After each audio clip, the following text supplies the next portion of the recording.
శాఖల్లో అవినీతి లో కూరుకుపోయినాయి.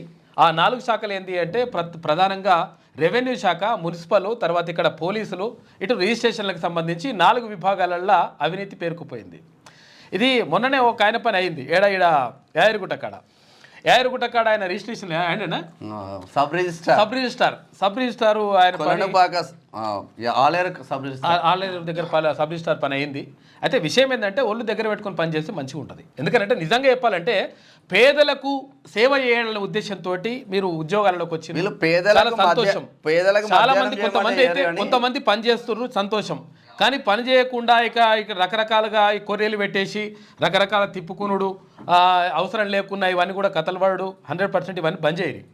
ఎందుకనంటే ఇప్పటికే గతంలోనే తీన్వన్ చెప్పిండు, క్లియర్గా ఎవరైతే అవినీతికి పాల్పడతారో, ఎవరైతే ఈ లంగకథలని వాడతారో అందులో పని 100% చేస్తామని చెప్పిండు. వాస్తవంగా అదే జరుగుతుంది. ఎందుకనంటే ఈ 4 శాఖలకు సంబంధించి ఆల్రెడీ ముఖ్యమంత్రి దగ్గర కూడా నివేదిక ఉందంట. ఏది? రెవెన్యూ శాఖకు సంబంధించి, మున్సిపల్ శాఖకు సంబంధించి, పోలీసులు, తర్వాత ఇక్కడ రిజిస్ట్రేషన్లు. ఈ 4 శాఖలు. ఈ 4 శాఖలతో పాటు కొంతమంది కూడా ఉన్నారు, కానీ అది వేరే విషయం. మళ్ళా దీంట్లో కొంతమంది నిజాయితీగా పనిచేసే వాళ్ళు కూడా ఉన్నారు. కాకపోతే ఏంటంటే కొంతమంది ప్రత్యేకంగా ఆమ్యామ్యాలు లేకుండా ఏ పని కూడా, ఏ ఫైల్ కూడా కదలతనేటువంటి పరిస్థితి కనిపిస్తూ ఉంది.